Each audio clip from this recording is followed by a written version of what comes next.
Welcome to The Read Along, a mini book club for your ears. a proud member of the Alberta Podcast Network. Locally grown, community supported. I'm your host, Scott, I'm your other host, Anita. and join us on a journey through a good book, One chapter at a time.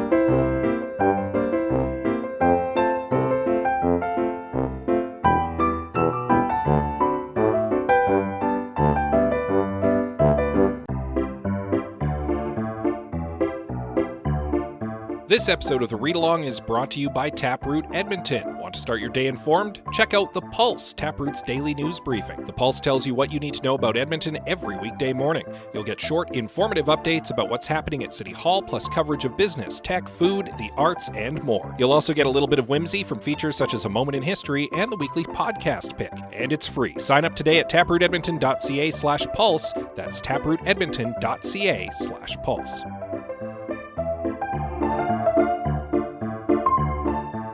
For those of you living with us here in Canada, Glorious Canada. I guess a happy Thanksgiving. Happy past Thanksgiving. Yeah, was just Thanksgiving at the time that we're recording this. Yes. I know the American Thanksgiving comes much later. Yes. And I know it's become something of a bit of a problematic holiday, but it is nonetheless a good opportunity to get together with family and do a feast. The giving thanks part of Thanksgiving is okay, Yes. right? It's all right to be grateful for what you have. It's all the historical baggage that's a little problematic. That's not so great. Yeah. But at any rate, if you celebrate and you are Canadian, a happy, slightly belated Thanksgiving to you. Yes. I hope your meals were delicious. Yeah. October, objectively the best month, because, of course, it has all of the best stuff in it. It has feasty Thanksgiving, at least in Canada. It has Halloween, one of the great holidays, and, of course, my birthday. Yes. So clearly the best. And our wedding anniversary, actually, also coming up. So See? More reasons to celebrate. October's just full of fun times. October's the best. Yeah. Yeah. Yeah. If you're listening to this not in October, just giving you a reason to look forward to the next October. Right? Just acknowledging how awesome October is. But at any rate, we should get into our novel. Yeah, probably. For this week, as we do a brief recap of our previous chapter in which we get right into things. As Dr. Cox gets into a dinghy with a bunch of mercenaries. They make their way over roiling seas through an impenetrable force field, which they penetrate and make a landfall on an island, which is where they find themselves as we move into Chapter 4 of Questland by Carrie Vaughan.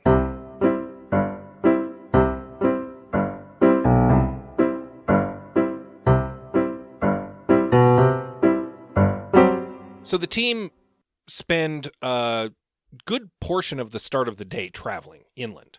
Well, okay, now, and I want to point out, we're talking about pre-sunrise. Yeah. Right? Like, it is early AF when they land on this island. Yeah. Yeah.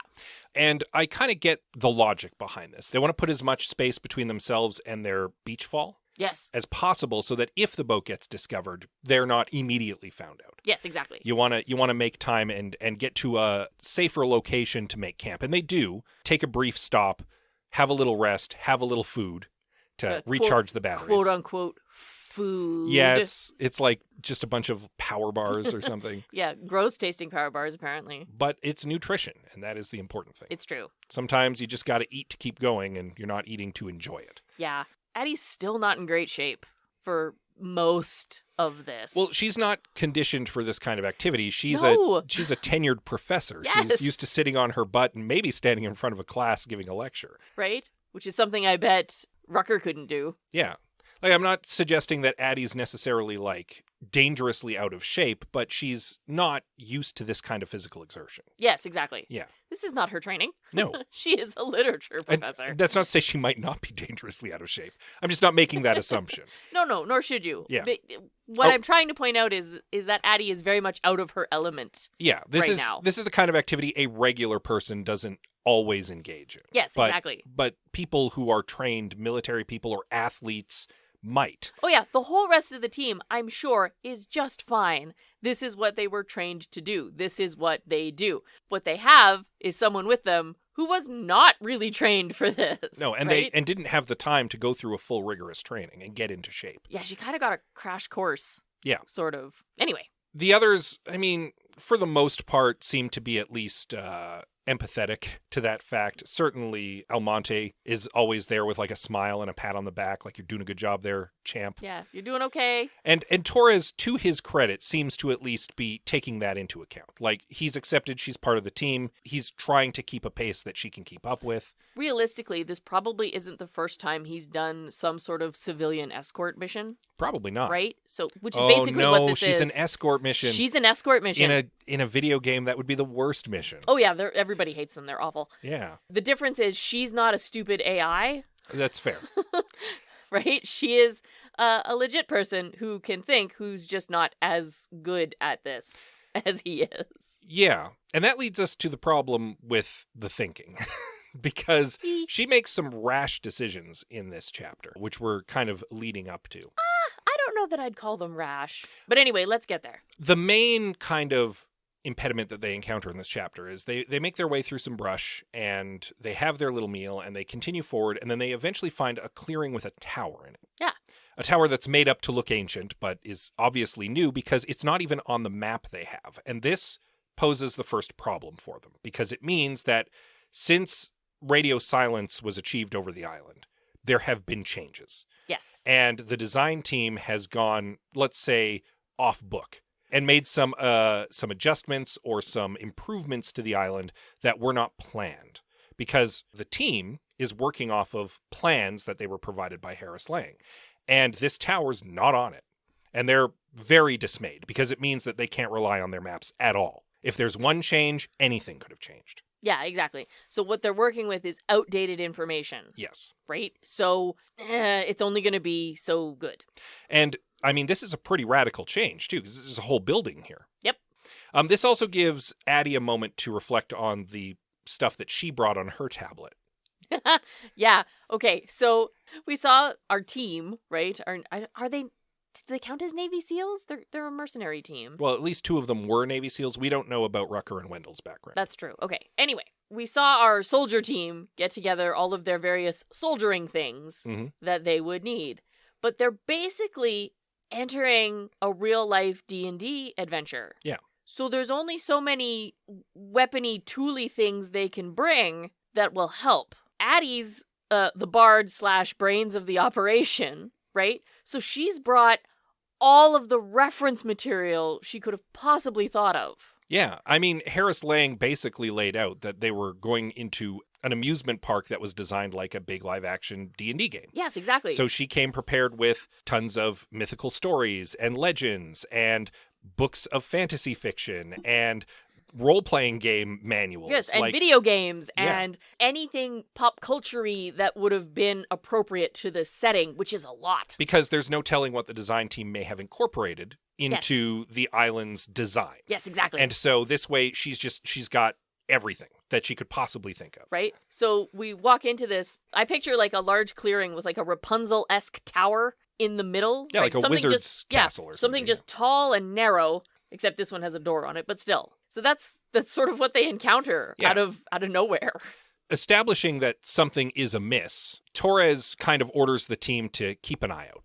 Be on the lookout for people, number one, and any sort of danger. Because, again, the island was fortified. There's a force field surrounding it right now. 10 people are dead. Yep. So there is very real and present danger. And Addie's like, I wonder what this tower's about. And just wanders into the clearing. Doop-a-doop-a-doop. And Torres is like, wait.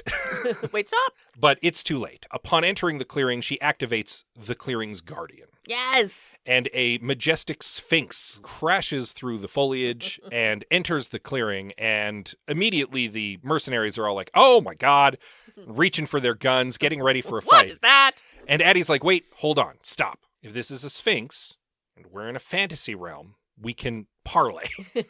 She's like, I got this. More specifically, she knows, of course, sphinxes riddles. So she's like, are you the guardian of this path? And the sphinx is like, I totally am. And she's like, okay, if we answer your riddle, can we pass? And he's like, sure beans, and gives them the riddle. And it's the obvious sphinx riddle. It's the famous sphinx riddle. Yes, exactly. And she's actually a little surprised by that. Right? She even says, like, this is too simple. Right? This is a very famous riddle of the Sphinx that everybody knows. Yeah. Now, there are two possibilities here. Number one, the design team hasn't come up with a better riddle at the moment. Number two, they're trying to maintain the fantasy verisimilitude. Yes. And making sure that the Sphinx has the Sphinx riddle. Or it could just be that they're making an amusement park meant for, people to come and have fun. You don't want to make it too hard. This is a level 1 encounter. Kinda, yeah. Right? It's pretty simple. Although, admittedly, they came at it from the back. Okay. Because they were coming cross-country. They don't even see the door on the tower from the direction they came from. I thought of this while I was reading the chapter. Torres is tackling this island the way I tackle a game of Zelda, where, especially Breath of the Wild, because it's an open world game, right? You can come at anything from any side. Mm-hmm. I frequently come at things backwards because I just beeline to where I'm going.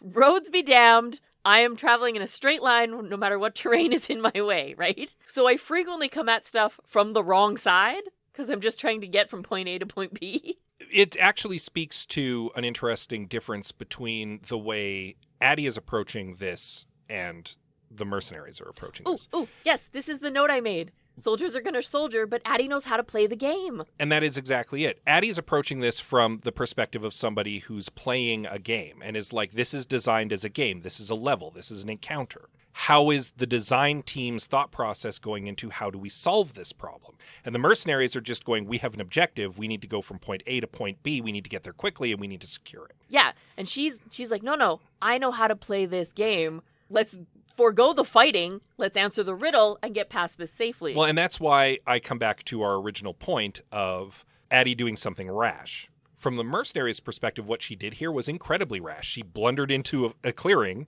activated a monster, and could have gotten them in serious danger, but she made an informed decision. Of course she did. Because she was approaching it from the perspective of, I'm a player in a game, let's go check this out.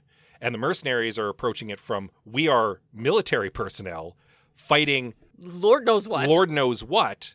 We're trying to get through stealthily and quietly, so we don't have to shoot our guns. No, it's a game. Yeah. Gotta play the game. So Addie having solved the mystery, the Sphinx basically turns off, would be the best way to put it. Yeah, it just or less. Goes back into Guardian mode. She's a little disappointed because she was very wowed by how real it was. Well, because it's super impressive. Like, she was absolutely absorbed in that moment into, I am talking to a real Sphinx. And then as soon as it kind of like deactivates, she's a little disappointed. She's like, oh, the magic's gone a little bit. Oh. And then, of course, Wendell is very interested in seeing how it works. What is this? So he cuts it open and is like, oh, it's biomechanical. It's like a cyborg. It's a cyborg, basically, yeah. It's a robot inside a real skin suit. Yeah, and that further kind of removes the magic for her. She's a little more disappointed. On the one hand, she thinks it's cool, and on the other hand, she's like, oh. Okay, so Wendell went up and cut at a Sphinx. Yeah. I genuinely wonder if that's going to come back to bite him later. Don't know. And I mean, even Torres in that moment is like, maybe you shouldn't be cutting that thing. Yeah, maybe don't stab the giant monster with pointy teeth. Yeah, Addie kind of half expects it to like come back to life when he starts like cutting at it. That's why I was like, don't cut that. So he also does something rash, but he's the tech nerd, and he's very interested to see how this thing of course he functions. Is. Like, he wants to get into the guts and be like, oh, what makes it go? This is neat. Yeah. Yeah. The interesting thing is Wendell is equally as interested in the Sphinx as Addie is, just from a completely different perspective. 100%, yes. He's interested in it as an engineer. She's interested in it as a fantasy writer. Yeah. Very cool. The Sphinx having been dealt with, Addie kind of doubles back and checks out the tower, and is a little disappointed to discover it's basically empty. Well, it's like it's like a shed. Yeah, there's a pile of sheetrock inside it, right? Yeah. Like it's all just facade at the moment. There's nothing in it. Yeah. Yet. So unfinished level 1 kind of encounter. Kind of still takes her out of it a little bit. Well, and let's be fair. The most important part of this level 1 encounter is clearly the Sphinx. Yeah. But I mean, right? She was kind of expecting the Sphinx would be guarding something, like there might be a magic sword or something, but it's literally just a shed with some tools in it. Nothing to guard yet. Yeah. This actually brings us to what I think are very pertinent questions in this chapter before they continue to head forth to Tor Camelot, which is the headquarters for where the park's controls are and where they assume that Dominic Brand is hanging out, if he is indeed the evil wizard who's taken over the island.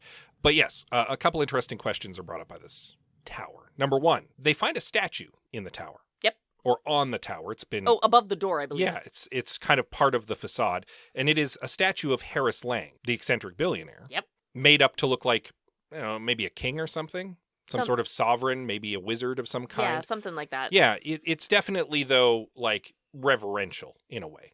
And she's kind of surprised by this because she's like, interesting that Harris Lang would set himself up as some sort of revered figure on the island. And I'm like, well, that kind of makes sense. It is his island. Yeah.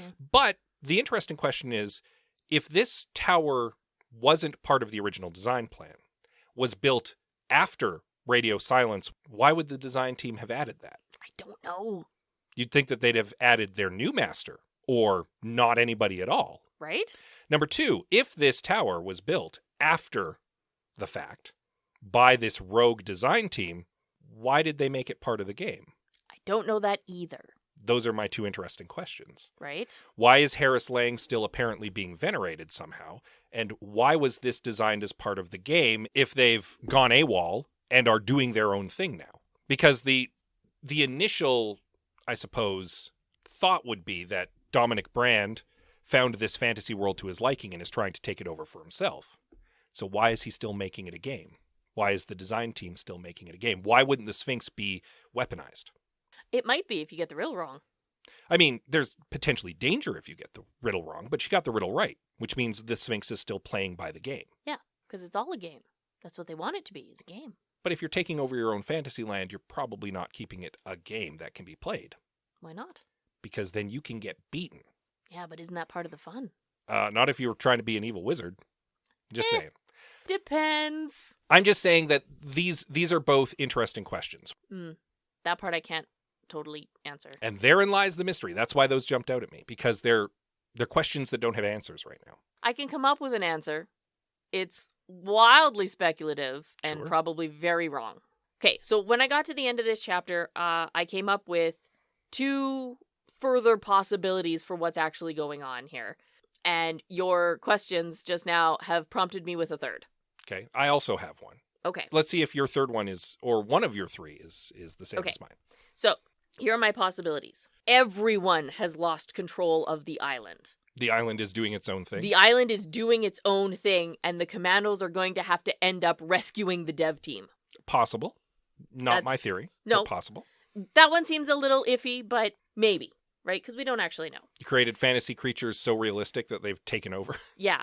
The second one is that Dominic has totally lost his mind. I mean, that's kind of the implication. Kind of, except that as opposed to him taking it over from Harris Lang and just running it himself, I wonder if he hasn't lost it a little bit and genuinely thinks himself to be an evil wizard. I mean, that, like if he's really, truly, sincerely bought into the island. I mean, I would go so far as to say that that's the text version of the assumption of what's gone on. Like, I had that as, like, I think that's what Harris Lang thinks has happened as of chapter 2. Like, yes, but we don't know if that's... But we don't know if that's actually what happened. Okay, and so now, my new third one that you have inspired in my brain just now is that Harris Lang knows exactly what's going on, and what he has sent to the island are a bunch of playtesters. That is what my theory is. This is a playtest. Yeah. He sent the commandos to the island to see if the island could be solved. Yes.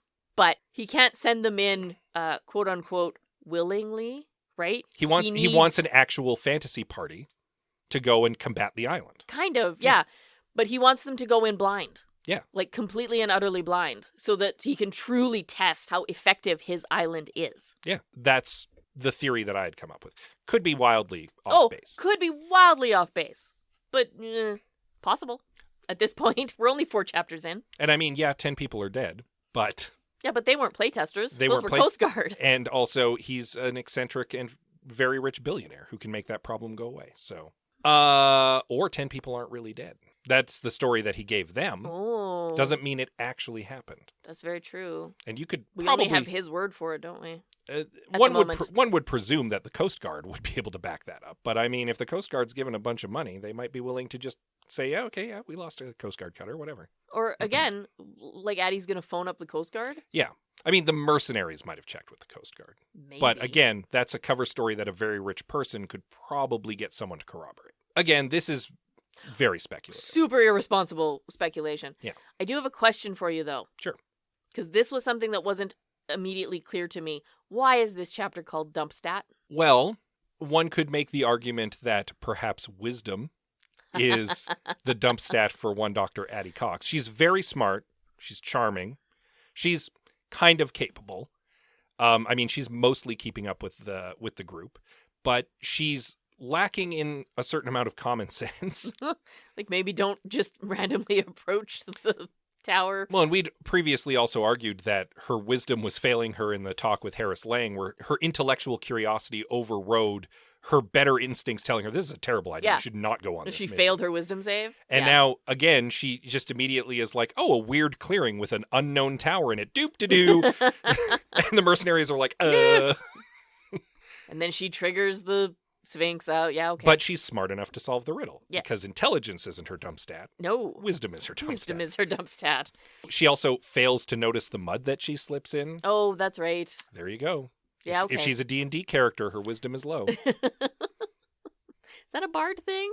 We've already established she is the bard of this party. Well, clearly charisma can't be her dump stat if she's the bard. No, but could wisdom be? Absolutely. All right. Okay. Just wondering, because in all of the other chapters so far, it's been very apparent to me what the chapter title means. This one I was a little iffy on, but that makes sense that wisdom would be her dump stat. Yeah. And here she is having to deal with that. One might think constitution because she's complaining about keeping up with them, but I think she has average constitution. I think her low stat is wisdom. Well, only Carrie Vaughn would know for sure. She's the one who has Addie's character sheet. It's very true. So there you go. But I think that's actually a good place to wrap up for today. Agreed.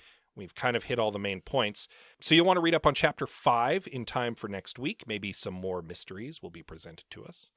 And in the meantime, if you've got a biomechanical sphinx and it's just been injured in a workplace accident, you might want to have some sort of benefits coverage to help get it healed up. I mean, Alberta Blue Cross may or may not have some sort of benefits package for a sphinx.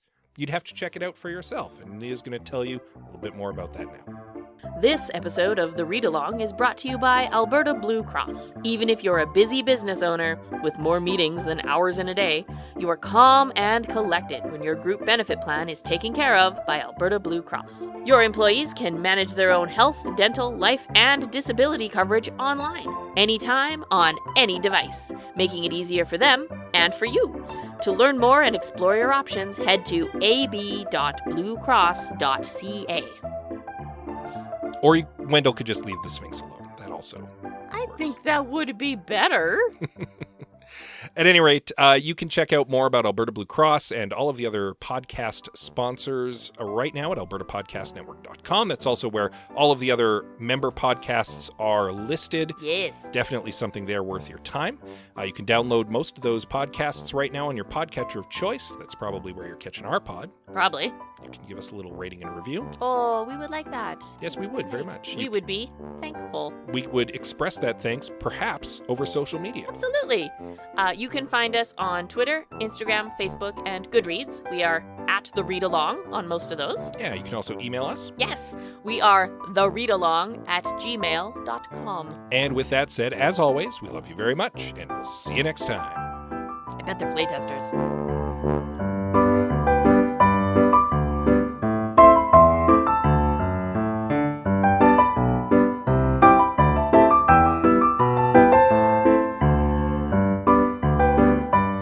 Thank you for joining us on The Read Along with your hosts, Anita and Scott Bourgeois. A proud member of the Alberta Podcast Network, all Read Along music is by Kevin MacLeod at Incompetech.com. Cover art is by Aaron Beaver. Be sure to join us on Twitter, Instagram, and Facebook at The Read Along, and check out our group on Goodreads.com.